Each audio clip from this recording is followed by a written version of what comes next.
Benvidos a esta sesión que o Ateneo de Santiago, cumplindo un acordo coa súa xunta directiva, dedica a lembrar José Luis Fernández García, membro fundador do Ateneo e moi activo na súa sección de Arte, Educación e Cultura. En homenaxe á súa memoria, imos presentar un libro que recolle unha selección dos seus artigos sobre música e músicos. Ademais das nosas intervencións, Carón, xa este Brasil, nas que falaremos de José Luis, deste libro seu, Manuel Vilas interpretará a guapa algunhas pezas. Como exposición, ao final de acto, poderán adquirir exemplares do libro, que están aí, o precio de 10 euros. En primeiro lugar, Vilas va a decir unas palabras que va a interpretar unhas pezas. Primeiro que dice como coñecí. Bueno, me acordo que estaba de facer un disco ca Mezzo Marca Infante, ca Mezzo Catalana, sobre todos os humanos, que si o repertorio que a mí, bueno, todos do barroco que a mí máis me gusta. O coñecí foi aquí o amigo José Vico, que me presentou unha cena. E a verdade, eu non sabía leer exactamente, pero ele sí que sabía o disco, ele sí que sabía. De feito, traballaba na revista Esquerzo e o que lle correspondía era a crítica. Entón, claro, no momento en que sentou sempre esa tensión entre o músico crítico, sempre. Porque, bueno, nunca se sabe qual é a escribir, mas unha revista de Esquerzo, a criticada é importante. Entón, me acordo que se chamaba mesmo, tenía que disco vou fazer a crítica, e eu, a crítica, por Dios, non quero nada, a crítica. A verdad que foi amabilísimo, despois saliu a crítica, que a verdad que foi bastante boa. E a verdad que a partir de aí despois, cando sempre facía críticas de outros máis discos, que ian saindo, aí despois podía facer a crítica, e a verdad que sempre notas cada vez máis políticamente. Eu teño o máis de guerra, que bueno, aparei aquí no Ateneo, que aparei aquí, bueno, este libro de San Quimos do Barroco Español, realmente siempre se ocupó. Cuando estábamos en los conciertos, cuando tocaban en Santiago, estábamos en los conciertos viendo, siempre ahí hay como sensación de apoyo, después de sus críticas, sus reseñas, de todo lo que hacía, siempre fue fantástico. La verdad que es una manera de apoyar maravillosamente así, de esa manera pública, una reseña, la tirada que sabes que todo el mundo recuerda la música de estas revistas. Entonces, bueno, la verdad que para mí es un honor estar aquí presente, republicana que me llamara para estar aquí.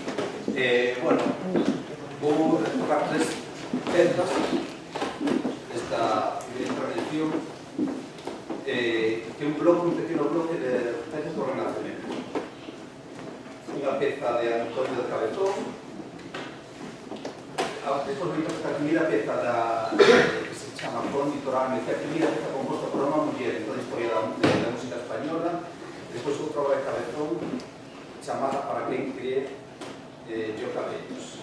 Lóxicamente, isto é un dos meus concertos hacia a primeira parte do Renacemento, a segunda barroco. E a José Luis, cando iba aos concertos, que, bueno, sempre a verdad que esta parte do Renacemento lle gustaba moito. A verdad que lle gustaba todo porque era un home, sabedes no libro, que fala de todo.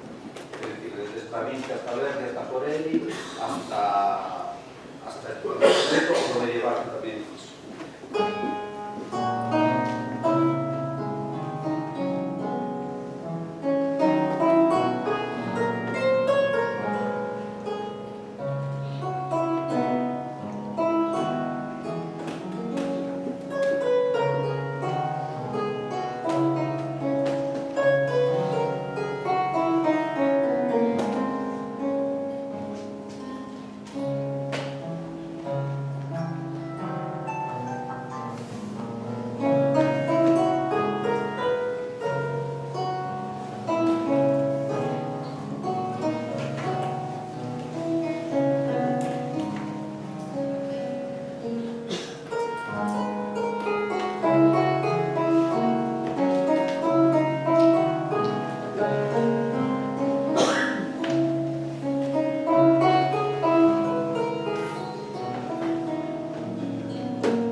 Moitas gracias, Manuel. Ten a palabra José Víctor Calvo. Hola, boas noites. A verdade que escoitando a Manuel veñen, seguida se veñen a memoria moitos recordos, moitos momentos de música, de conversación compartidos e disfrutados xuntos, e sempre me gusta escoitar tamén con tanta sensibilidade, tan bo gusto, tan artista, tan músico como Manuel. Comezar dicindo que para mí é unha grandísima honra marizarme na súa familia,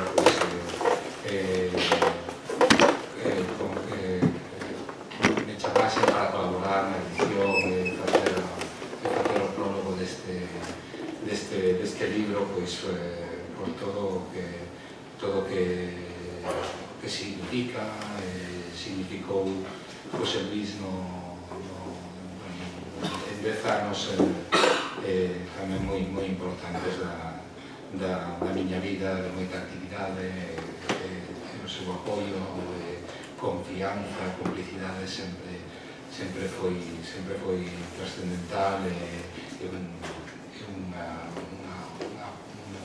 forma de impulso e de axuda para continuar adiante. Penso que este libro ten dous valores moi importantes, moito máis basado no valor intrínseco dos artigos, dos contidos, supoño que xa moitos terán leído moitos deles, recomendo a lectura ou a relectura dos artigos un a un ou de forma continuada, porque realmente pagan a pena. Dicía que reflexan pois tanto o cariño e o amor dunha familia, dunha compañeira, dunha confidente, e tamén a paixón dun home pola arte e pola música, engadindo ademais a súa generosidade no tempo libre, como facía este traballo, estes artigos, sen ningún tipo de afán de lucro, máis alá do interese e as ganas por colaborar. Conto isto porque, esta maior parte destes artigos foron nacendo ao longo dos 10 anos. Destes 10 anos, casi todos están incluídos entre 2005 e 2014, se non me lembro mal, no que se desenvolveron varios festivais, fundamentalmente aquí en Santiago, pero tamén en outros lugares de Galicia. Falo do Festival de Estelae, falo do ciclo Todo Lírica, un antigo festival de Zarzuela, falo do ciclo de Lid, do Festival de Música Cidade de Lugo, tamén da revista Cabatera, a revista da Asociación Galega da Lírica, da que José Luis tamén era un grandísimo e generoso colaborador. Para quen coñecía e trataba a José Luis, a lectura destes artigos, penso que tamén estará o valor engadido de poder profundizar nos seus gustos, nos seus coñecementos, na súa enriquecedor xeito de tratar cada un dos temas. Por iso que se que axuda a coñecer moito máis a persoa, ademais do articulista. Incluso a mera, botar un vistaciño ao índice deste libro, tamén diseñado por a súa filla Elena, pois xa facer un repaso a este índice, penso que nos achega o que eran os seus gustos, os seus artistas, os seus compositores favoritos, os seus géneros favoritos, porque non se tratou de artigos encargados polo azar, senón que case todos eles eran con algunha excepción, e a regañadentes, pois tratou algún tema con moitísimo, sempre con moitísimo gusto, con moitísimo estilo. Sempre había unha conversa previa antes de abordar cada un dos, ou de decidir cada un dos temas sobre os que ia escribir en cada un dos ciclos ou da revista. Así podemos atopar a Monteverdi, podemos atopar a Mozart, atopamos a Schubert, a Schumann, a Bach, a Händel, non cito por azar como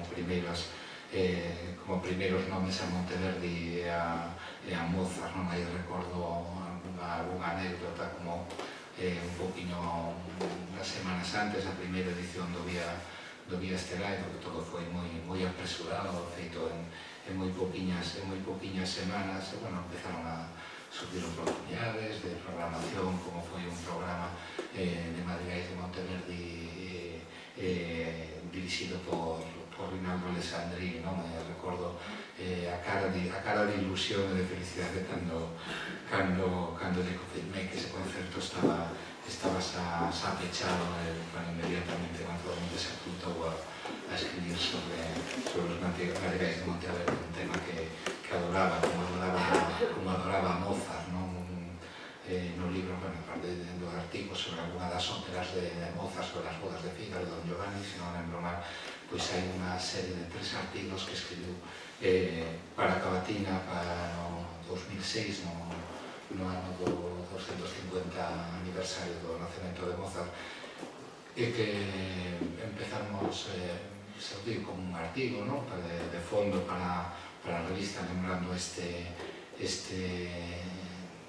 efeméride, pero que ele acabou propoñendo que fosen unha serie de 3 artigos, porque non lle chegaba o espacio para dicir todo o que quería decir, ainda así seguro que quería contarnos moitas máis cousas dese xenio ao que ele adoraba, non? Así atopamos tamén algunhas obras polas que tiña un cariño especial, como Don Giovanni, ou como a Misa en Si menor de Bach, e como non hai moitos artigos ou como unha parte importante de 3 seccións das 11 nas que ao final estruturamos o libro, que podería ter tido ordes moi distintas, non? Pero, bueno, surdiu esta de algún xeito, había que ordenar os artigos e un poquinho máis alá da cronoloxía, non? Dicía que o xénero de Víctor Liz ten un peso especial tamén, porque, bueno, aí atopamos, a verdade, que un momento moi afortunado gracias á iniciativa dunha persoa que tamén está aquí na sala, que Teresa García Sabel, que tivo a iniciativa afortunadísima de impulsar un ciclo en Santiago sobre un xénero que non sei que moi pouco coñecido, moi interesante, non? Sabe que combina a música, a ópera, a música con a poesía, e ao que se dedicaron moitos dos máis grandes compositores da historia da música. E José Luis tamén amaba o Liz, e ele mesmo comeza un dos artigos falando do seu primeiro, dunha das primeiras experiencias que tivo en Madrid, escuchando a Liz, que foi na radio escuchando a famosa Muñeira de Schubert, pola radio, e ata o final que non sabía que era eso que estaba escoitando, que tanto lle estaba gustando, non? Como 3 ou 4 fermosas Muñeiras escutamos neses 16 anos de ciclo de libros que penso que José Luis disfrutaba unhas semanas antes, cando empezamos a ter os programas, empezamos a saber que cantantes ian a participar, realmente tanto deses, pero Gómenos como de todo o ciclo disfrutaba muchísimo. Todo isto son son 10 os artigos que son agrupados dentro dos libros dos maestros de Lida, canción de cámara, poetos e músicos, e ciclos e coleccións de Liz. Non quería estenderme moito máis, mas que recomendarvos encarecidamente a lectura desta antoloxía de artigos, deste libro que abordedes como máis vos praza, no índice, buscando os temas que máis vos interesen, simplemente polo azar, de principio a fin. Seguro que José Luis vos axuda a disfrutar dun xeito máis intenso e máis vivido todas estas músicas sobre as que fala como el disfruta. Moitas gracias a todos. Tiago. Boa noite, gracias por invitar ao Ateneo, gracias por o presidente Agradezo a Mandela e os meus colegas de mesa e a Manolo Vilas que para de elevarnos. Eso para ir un pouco 10 minutos. Bueno, ahora, Mari Carmen Sánchez Carrera, que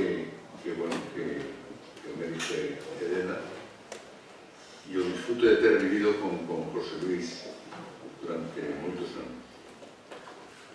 Eu vou falar da música, eu tenho que falar de música, porque vou falar de José Luis, do libro non, porque o libro teño que ler e comprar, ou releer, porque empeza con Monteverde, amadísimo para él, y termina con ese desarrollo. Lo sublime, empeza con Dez y termina con Dez.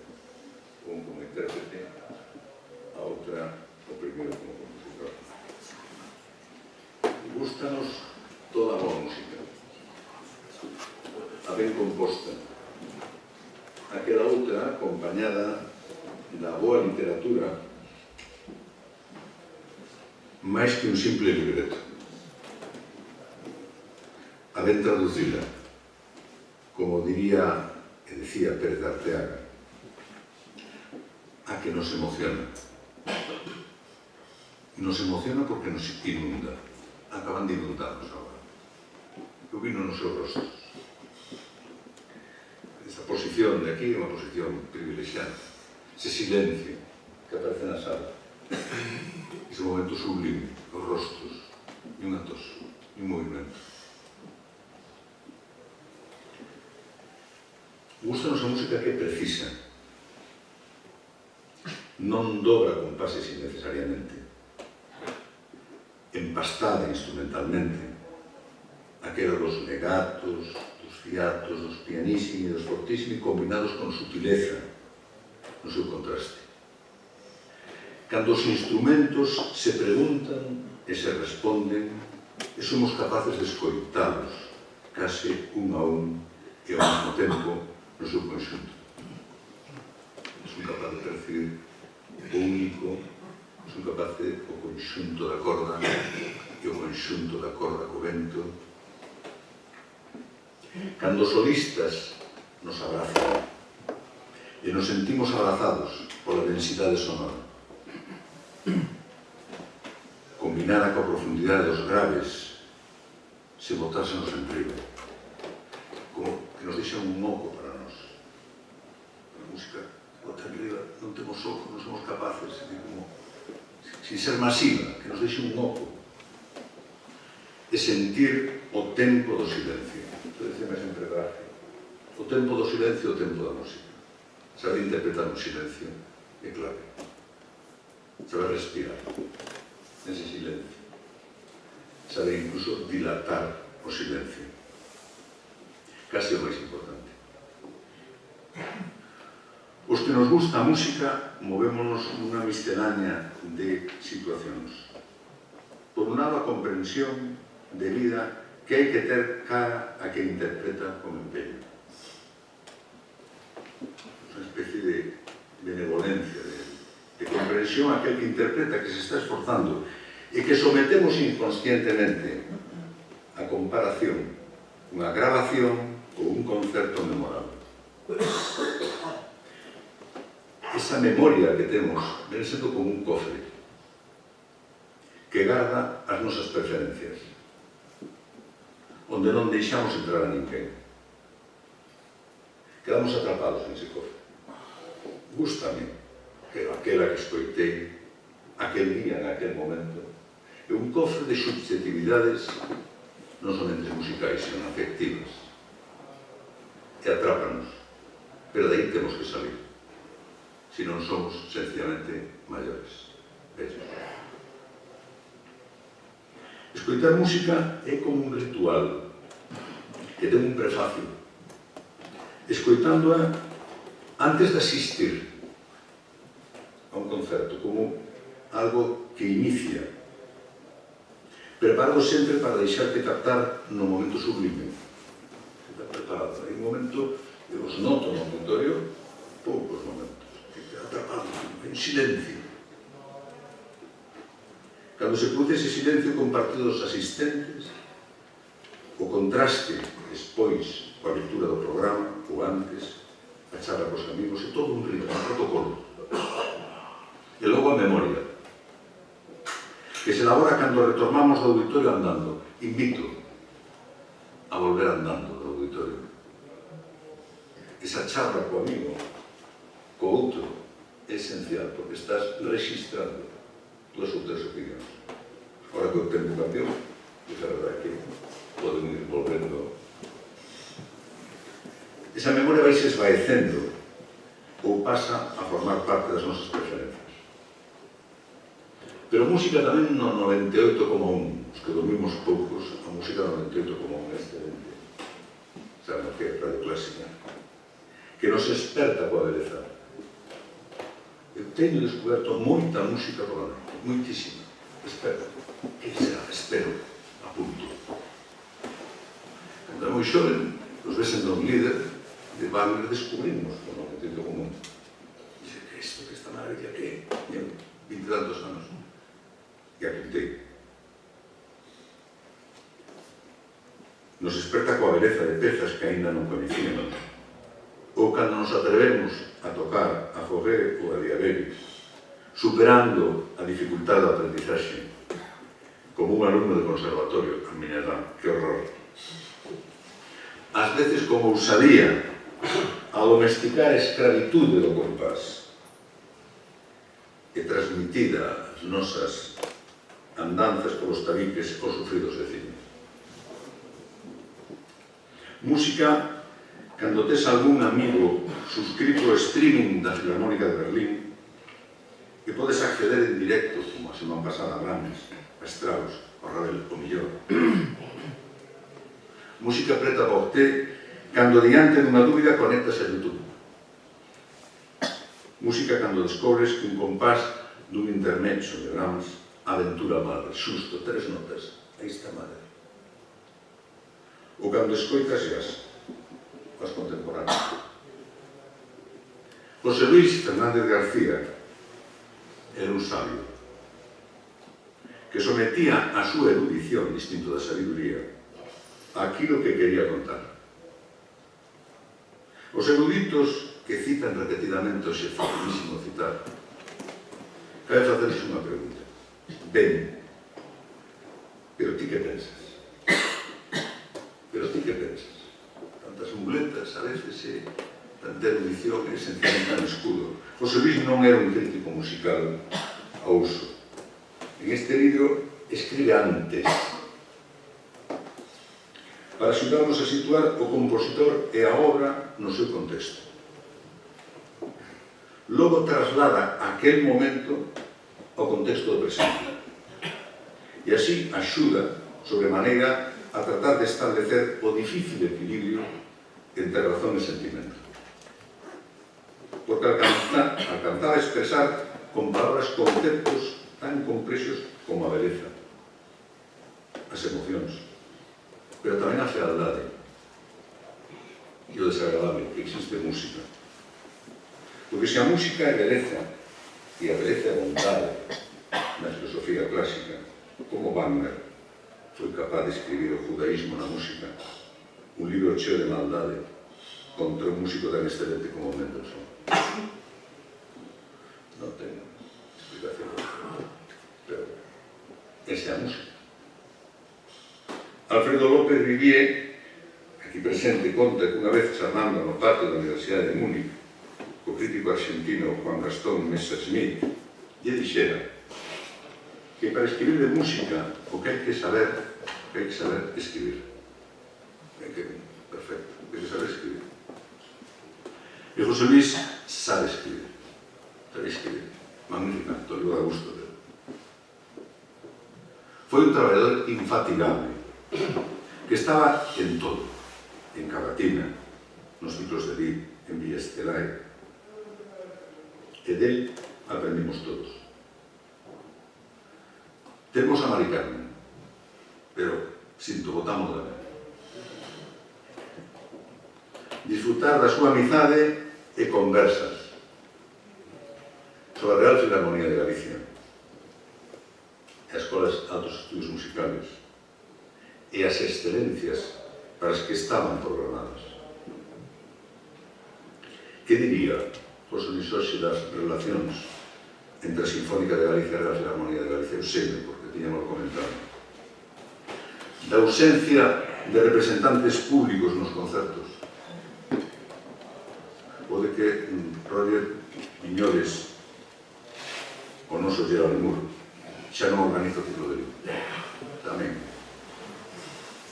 En Compostela temos os tempos pasados non foron mellores. Que va? Son os tempos pasados, sobre todo, iso, pasados. Pero aqueles momentos, os anos 80, eran máis musicais. Explícome termino. Hoxe a música está máis democratizada, é máis accesible, non é tan elitista. Hoxe estáse a quente, eu recordo, tiritar de frío en San Martín Pinares, para escoitar a Gardiner e o Monte de Ricoeur. Hai máis aprendizaxe. Esa aprendizaxe disfrutamos hoxe, como se van nutrindo os nosos grupos e orquestas con músicos propios. Pero permítame, ten un pero falta algo de sentimento que hai que facer para sentir máis e mellor. Moitas gracias.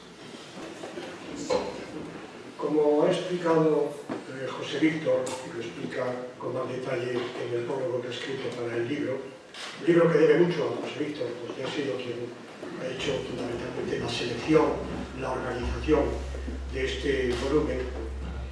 Y como ha explicado, los artículos que aquí se reúnen se habían publicado previamente, muchos de ellos en Cavatina, la revista que Carón editaba, dirigía y repartía gratuitamente, y otros artículos forman parte de los programas, de los conciertos, de los ciclos de conciertos que también José Víctor organizó y que él ha enumerado. Me importa destacar ese carácter eminentemente informativo, didáctico, divulgativo en el más noble sentido del término que tienen estos artículos, en función de las publicaciones a que estaban destinados. José Luis sabía mucho de música, o más precisamente de historia de la música.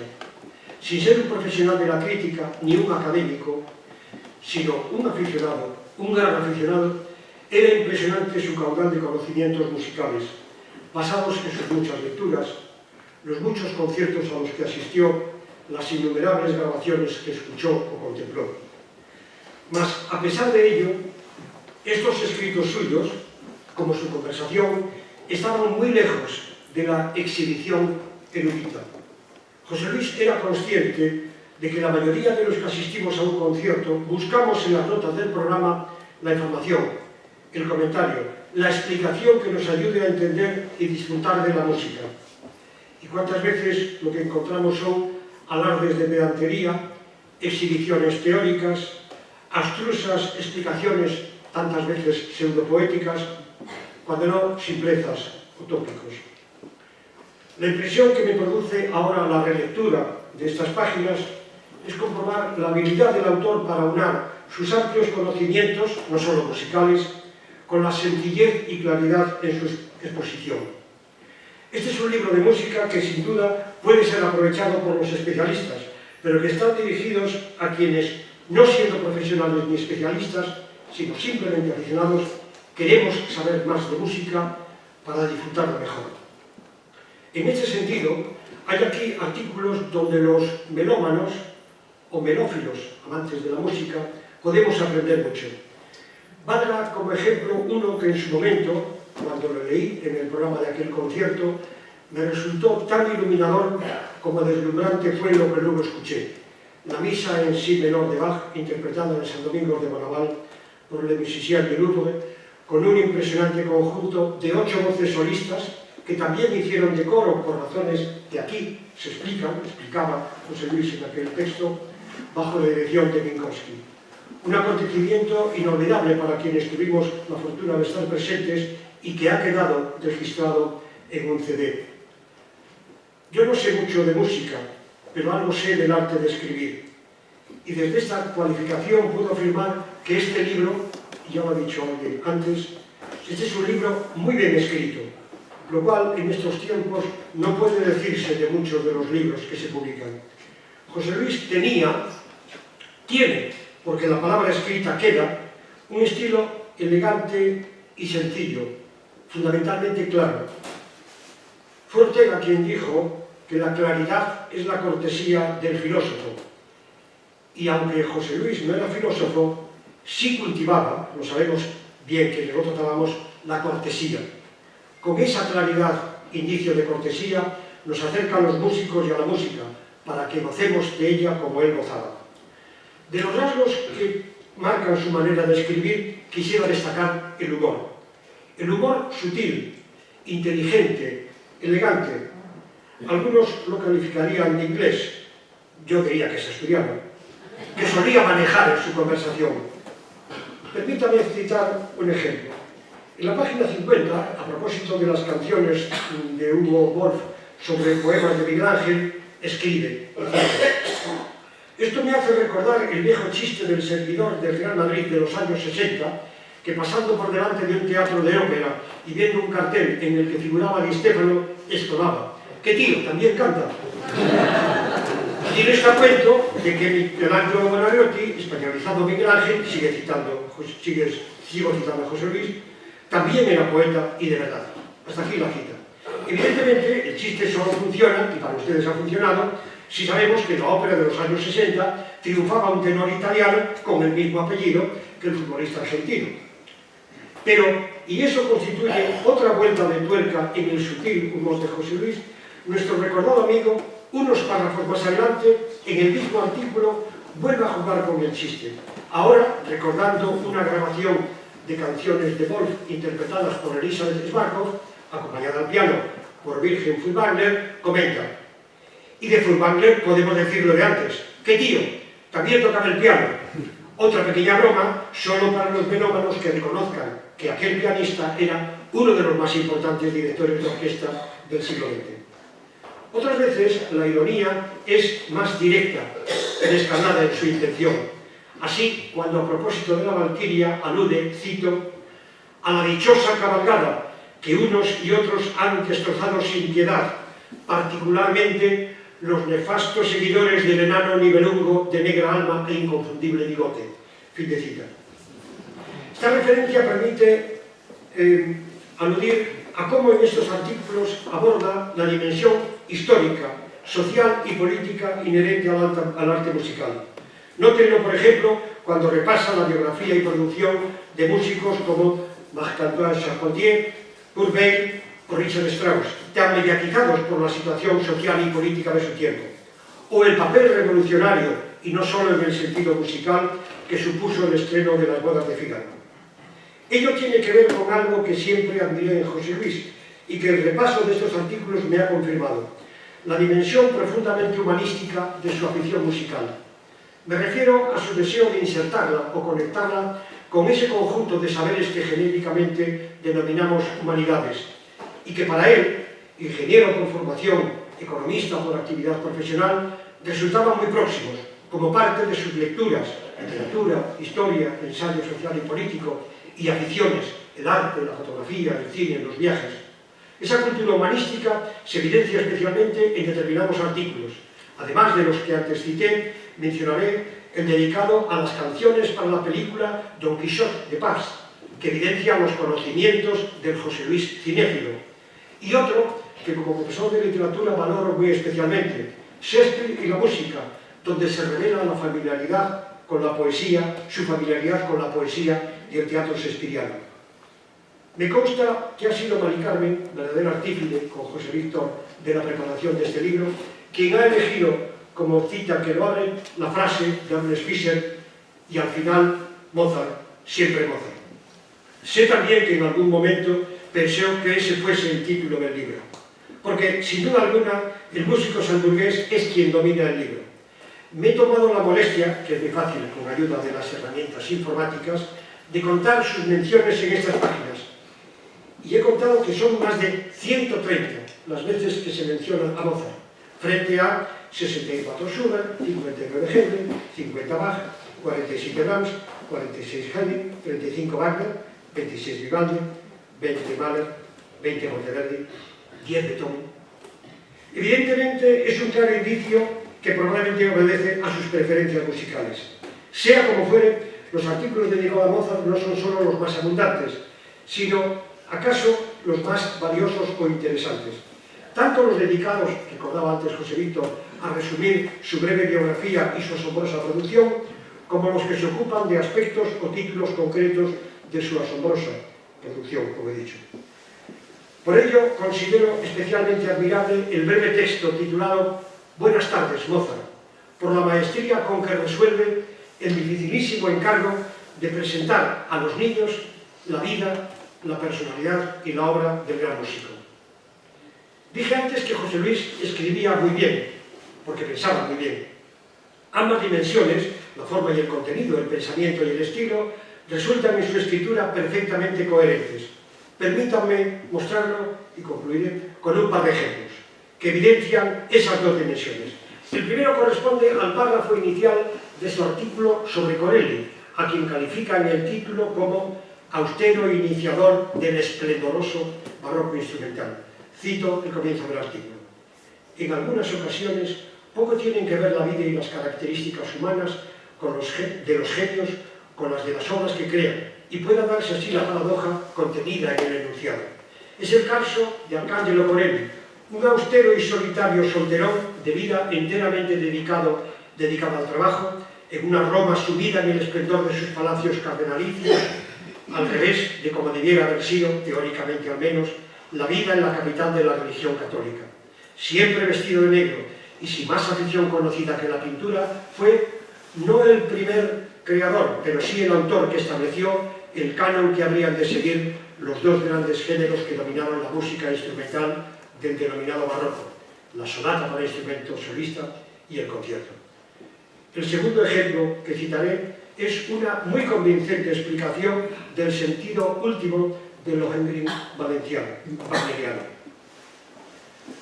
Durante el desarrollo de la acción dramática, escribe, no solamente hay una falta de comunicación manifiesta entre Elsa y su caballero Salvador, sino que éste pone como condición inexcusable para su permanencia en Brabante no ser preguntado nunca por su nombre y condición. Naturalmente, Elsa no puede cumplirla, necesita romperla para obtener la imprescindible comunicación entre dos seres que se aman, y asume el riesgo, jugando al todo por el todo, en una magnífica muestra de valor. Creo que este es el verdadero significado, y no la simpleza, tantas veces defendida, de la curiosidad femenina. La incomunicabilidad de Lohengrin con el resto de los personajes es tal que no solo no desvela el misterio de su nombre y procedencia hasta el final de la obra, sino que provoca con ello la muerte de Elsa. Es todo un manifiesto sobre la imposibilidad de comunicación entre los dos mundos y la conclusión es sumamente desoladora. Termino y lo hago con una recomendación. Aludí antes al artículo dedicado a la misa en si menor de Bach, donde haciendo un ingenioso juego con los títulos, José Luis inventa un arte de la misa en Bach. Les sugiero que relean ese artículo en las páginas 187 a 191 antes de escuchar la grabación que se hizo en San Domingos de aquel concierto. Y piensen que entre los aplausos, que según creo recordar suenan al final, están los de José Luis, que era muy estricto, pero también muy generoso cuando había razones en el uso de esa forma de reconocimiento. Muchas gracias. Bueno, antes de hacer estas piezas, yo voy a hablar de José Luis que yo conocí. No es el mismo, evidentemente, bien explicado.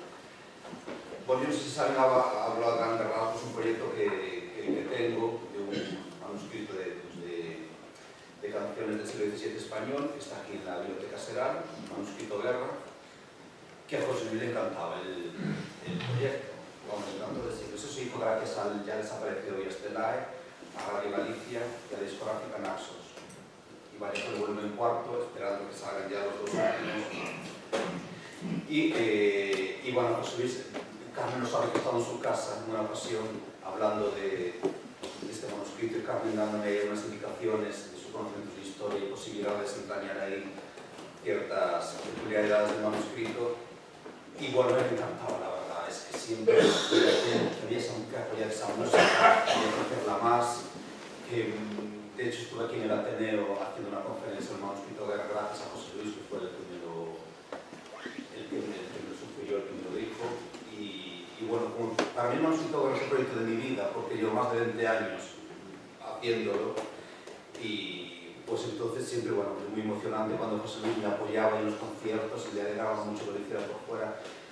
Ahora que hace poco, bueno, dentro de poco voy a tener a trabajar fuera unas piezas del manuscrito guerra con un anexo catalán Martín Infante, y hace poco que he hecho una gira con Aparella Cotsena, donde también le sugerí y aceptó hacer con el manuscrito guerra. A José Luis le hubiera encantado seguramente con estas pequeñas incursiones ahí fuera de hacer música de este manuscrito. Bien, voy a tocar 3 piezas del barroco español. La primera, Españoletas, la segunda, Mariolas, y la tercera, si concluyo con esa pieza es por algo un poco especial. En mis conciertos ha solo una época que terminaba con una pieza muy breve, que se llama Gaita. Y a José Luis, que me escuchaba siempre que podía, claro, muchas veces me escuchó con la misma propina de siempre. Entonces José Luis me decía, ¡ay, qué bonita es esa gaita! ¿Cómo se recuerda? Como una melodía ahí, tradicional gallega, que sí, efectivamente, aunque es una melodía que aparece también en Cataluña y en Cantabria, es una melodía aquí, pues bueno, como de ritmo de gaita, como si fuera una muñeira. Y a José Luis le gustaba mucho. Incluso alguna cosa en alguna reseña, no veo, qué bien Manuel Víez es especialista en terminar las propinas con gaitas. Entonces, por eso voy a acabar con esta pieza muy breve, que a José Luis le gustaba mucho y seguro que le encantaría que hubiera acabado con esta pequeña obra. Pues venga, vamos a estas piezas.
solamente quería agradeceros a todos en mi nombre y en el de mi familia pues la asistencia. Bueno, me ha dejado bastante anonadado, porque ha sido muy abundante, y por supuesto agradecer al Ateneo que nos haya facilitado este homenaje, que nos haya conmovido, y claro, por supuesto a los que han participado en esta memoria José Luis, que ha sido muy sentida para mí y para todos. Muchas gracias a todos.